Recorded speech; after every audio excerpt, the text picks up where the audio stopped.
Welcome back to my channel. This is 코인 노마드. 안녕하세요, 코인 노마드입니다. 주말 잘 마무리하고 계신지 모르겠습니다. 오늘은 8달러화에 있어서 리플 넷이 과연 어느 정도까지 이용될 수 있는지 한번 알아보겠습니다. 리플과 SEC 소송에서 나온 중요한 사항들을 업데이트해 보겠는데요. 최근 토렌스 판사가 SEC 모션을 기각했는데 그 이유는 절차적으로 부적절하다는 것입니다. 이게 무슨 의미인지, 앞으로 향후 어떤 일이 일어나고 있는지 XRP 변호사인 존 디톤 관점으로 보았는데요. 존 디톤은 이번 판결에 대해서 SEC가 리플과 새로운 합의나 판단을 하려고 한다면 이제는 리플과 같이 해야 한다라는 입장입니다. 과거 SEC의 게리 겐슬러가 잘못했던 것들을 인정을 하고 과거의 주장을 철회를 하고 현재 의회에서 논의 중인 디지털 자산 관련 법안도 참고를 한 뒤에 XRP와 같이 모든 자산들이 증권이 아니고 상품에 더 가깝다는 입장을 이제 SEC가 내야 한다라고 말하고 있는데, 최근 SEC가 리플의 벌금을 줄이는 것을 판사가 받아들이지 않는 것은, 즉 이런 판결을 바꾸려면은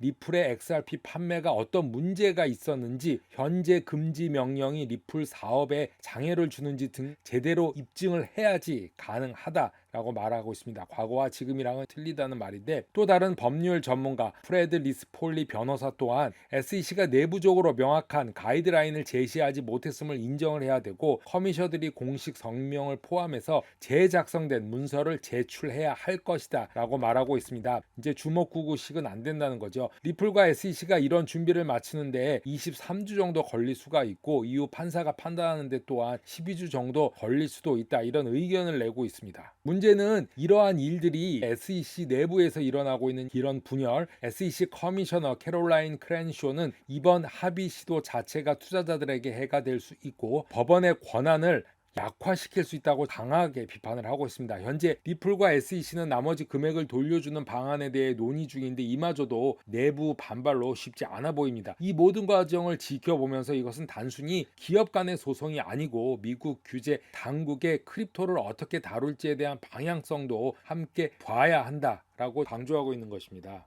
블랙스완 캐피탈리스트의 만델 알자라는 블랙락이 XRP 시장에 진입을 고려한다라고 전하고 있는데요. XRP가 왜 진입을 고려하느냐? XRP 시장 참여를 고려하고 있기는 하지만 단순히 크립토 생태계를 성장시키기 위함이 아니라 수익과 통제 측면에서 관심이 있는 것 같다라고 주장을 하고 있습니다. XRP는 리얼타임 송금, 유동성 공급, 스테이킹, 셀프 커스티디 등 이용할 수 있는 강점이 있지만, ETF를 통해서 보유하게 된다면 가격 변동에 노출이 되고 실제 기능적인 것은 사용할 수 없는, 오직 실질적인 XRP 강점 대신에 가격면만 부각시킨다라고 말하고 있는 것입니다. 2024년 10월 이후 비트와이즈, 그레이스킬, 위즈덤 트리, 21 쉐어스, 프로 쉐어스 등 많은 자산 운용사들이 XRP 기반의 ETF를 신청했고, SEC는 이걸 접수하고 심사를 기다리고 있습니다. 프로시어스는 이미 XRP 선물 ETF 3개를 승인받았는데, 울트라 숏 XRP ETF를 받았고, 그레이스케일은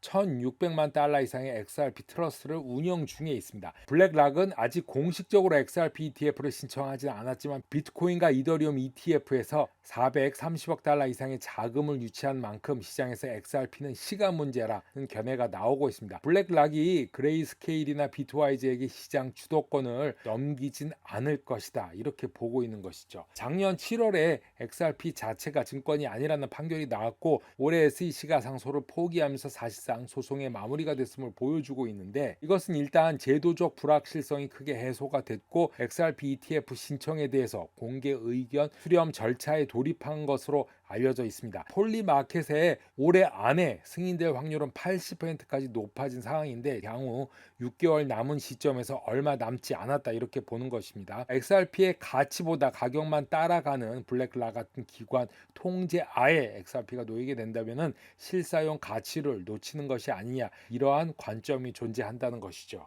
최근 브릭스 국가들이 리플 XRP를 활용해서 달러를 우회하거나 금 기반 거래 시스템을 준비 중이라는 이야기가 나오고 있습니다. 이런 정황을 살펴보면 2022년 러시아가 스위프트에서 퇴출이 되고 있으면서 브릭스, 브라질, 러시아, 인도, 중국, 남아공이 미국 중심의 금융 시스템에서부터 탈출하려는 움직임이 지속적으로 보이고 있습니다. 실제로도 그렇게 되고 있고요. 서구의 제재와 달러 의존도를 벗어나기 위해서 자국 화폐로 결제를 시도하고 있는 중입니다. 그리고 여러 가지 대안을 찾고 있고 시도하고 있는데 그 중심에 있는 것이 바로 금이랑 비트코인입니다. 그리고 현재 XRP도 거론이 되고 있습니다. XRP가 거론되는 이유는 빠른 거래 때문이라고 합니다. 대규모 자금을 매우 적합한 기술로 빠르게 결제할 수 있고 리플은 이미 미국 이외의 수많은 기업, 국가와도 협력 경험이 있는 데다 그 중에 아시아, 중동, 남미도 있습니다. 브릭스는 새로운 화폐를 만들지 않고 기존 자산 중에서 특히 금으로 뒷받침된 자산, 비트코인으로 뒷받침된 자산, 그리고 XRP 원장을 브릿지 자산으로 활용하겠다라는 움직임들이 보이고 있는데 리플넷을 이용하겠다라는 겁니다. 결과적으로 스위프트와 미국 달러만 이용하지 않으면 된다는 것인데 러시아는 금 기반의 스테이블 코인까지 언급된 상황이고 중국은 디지털 위안화를 확장 중이고 리플은 계속적으로 브릭스에서 입지를 넓히고 있는 중입니다. 브릭스의 탈달러화와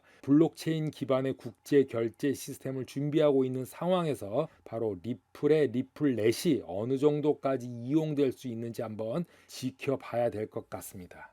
코인노마드 오늘은 여기까지 하겠습니다. 감사합니다.